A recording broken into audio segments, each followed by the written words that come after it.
नमस्कार। SPT news में आपका स्वागत है। पेश है 17 अप्रैल शुक्रवार दोपहर 1:15 बजे राजस्थान की बड़ी खबरें। राजस्थान में भीषण गर्मी की मार झेल रहे लोगों के लिए राहत और चिंता दोनों वाली खबर है। प्रदेश के पूर्वी हिस्सों में एक बार फिर मौसम का मिजाज पूरी तरह बदल गया है, जहां आज गरज चमक के साथ बारिश की संभावना जताई गई है। मौसम विभाग ने राज्य में कमजोर पश्चिमी विक्षोभ के सक्रिय होने की बात कही है। इसके असर से जयपुर और भरतपुर संभाग में बादलों का डेरा रहेगा। अलवर, झुंझुनू, सीकर, चूरू और हनुमानगढ़ में मौसम विभाग ने सावधानी बरतने के निर्देश दिए हैं।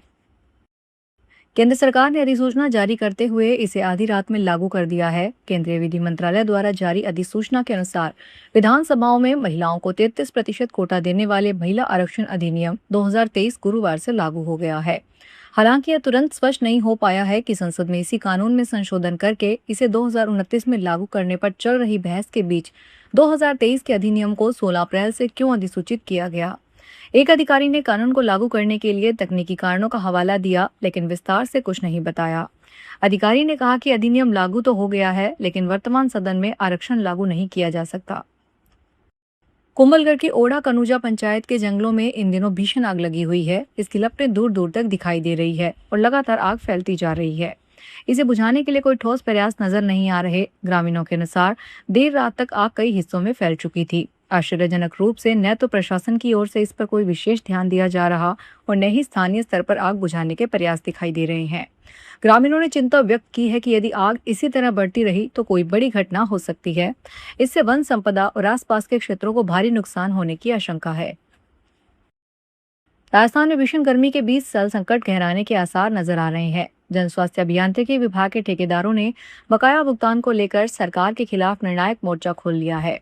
पिछले 5 दिनों से राजधानी के जल भवन के बाहर धरने पर बैठे ठेकेदारों ने अब आत्मदाह और पूरे प्रदेश की जलापूर्ति बंद करने जैसी गंभीर चेतावनी दी है।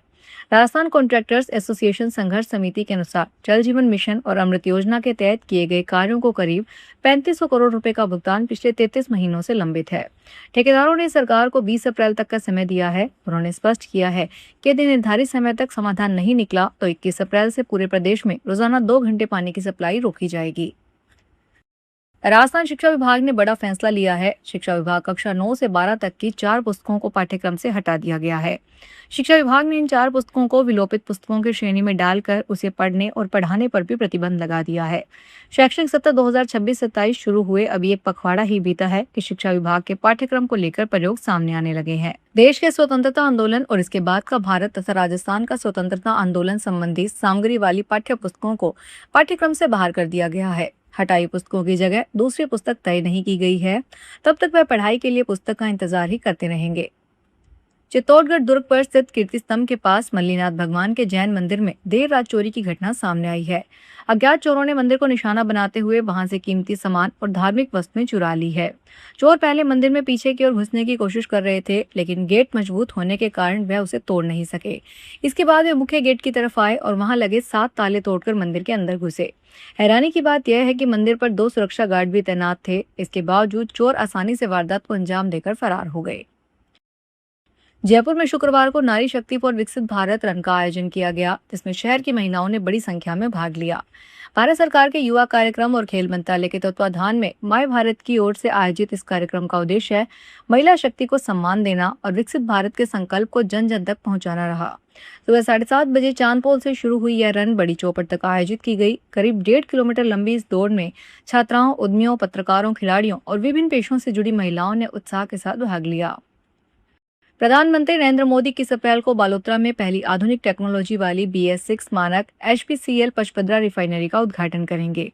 युद्ध स्तर पर सभा की तैयारियां चल रही है। क्रेनों से डोम बनाए जा रहे हैं। 400 से ज्यादा मजदूर काम कर रहे हैं। सभा स्थल पर 100 से ज्यादा लाउड स्पीकर लगाए जा रहे हैं, जिससे सभा स्थल के अंतिम छोर पर बैठे लोगों को भी PM की आवाज साफ सुनाई दे। भाजपा प्रदेशाध्यक्ष मदन राठौड़ ने बताया, सभा में 2 लाख लोग पहुंचेंगे। सभा स्थल पर 3 बड़े बड़े डोम बनाए जा रहे हैं। राजस्थान में 19 अप्रैल से अक्षय तृतीया के अबूझ सावे के साथ ही शादियों की सहनाइयां गूंजने वाली है। लेकिन इस बार वैवाहिक आयोजनों पर खुशियों के साथ साथ कमर्शियल गैस सिलेंडरों की भारी किल्लत का साया मंडरा रहा है। आलम यह है कि गैस बचाने की जद्दोजहद में शादियों के पारंपरिक और शाही मेन्यू से कई पसंदीदा व्यंजन गायब हो रहे हैं। पहले जिन शादियों में 5 से 6 तरह की मिठाइयां परोसी जाती थी, अब वहां सिलेंडरों की कमी के कारण उनकी संख्या घटाकर केवल 2 या 3 कर दी गई है। चाट पकौड़ी, डोसा और पनीर टिक्का जैसे लोकप्रिय लाइव काउंटर जो भारी मात्रा में गैस की खपत करते हैं, उन्हें भी कई जगहों पर मेन्यू से बाहर का रास्ता दिखा दिया गया है। एशिया के सबसे अमीर व्यक्ति के ताज को लेकर एक बार फिर बड़ा बदलाव देखने को मिला है। दिग्गज कारोबारी गौतम अडानी ने रिलायंस इंडस्ट्री के चेयरमैन मुकेश अंबानी को पीछे छोड़ते हुए एशिया के सबसे अमीर व्यक्ति का खिताब फिर अपने नाम कर लिया। ब्लूमबर्ग बिलियनियर्स इंडेक्स के ताजा आंकड़ों के अनुसार अडानी की संपत्ति में हुए हालिया इजाफे ने उन्हें इस सूची में शीर्ष पर पहुंचा दिया है।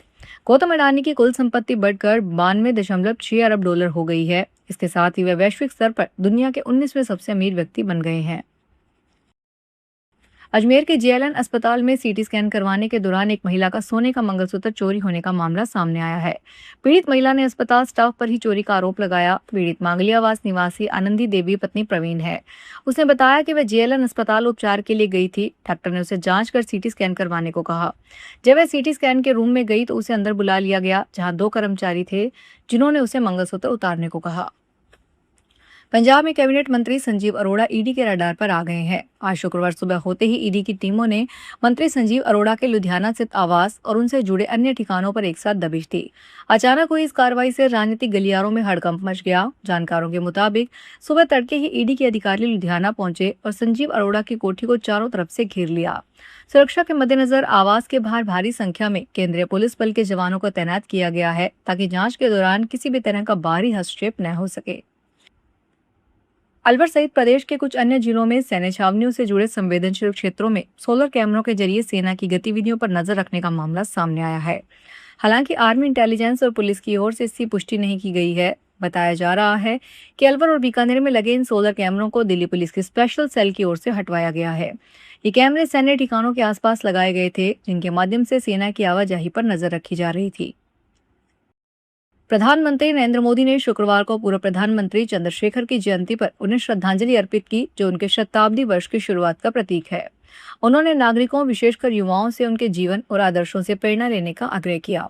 मोदी ने एक सोशल मीडिया पोस्ट में चंद्रशेखर को साहस, दृढ़ विश्वास और लोकतांत्रिक मूल्यों के प्रति गहरी प्रतिबद्धता से परिपूर्ण जन नेता बताया और कहा कि यह अवसर उनके आदर्शों के अनुरूप समृद्ध और न्यायपूर्ण भारत के निर्माण की दिशा में किए जा रहे प्रयासों को दोहराने का अवसर है।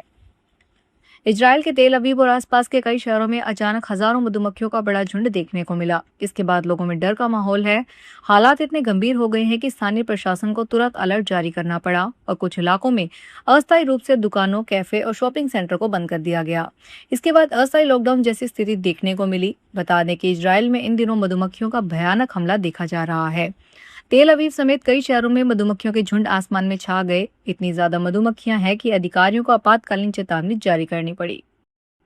फिलहाल इस बुलेटिन में इतना ही। फिर हाजिर होंगे बड़ी खबरों के साथ।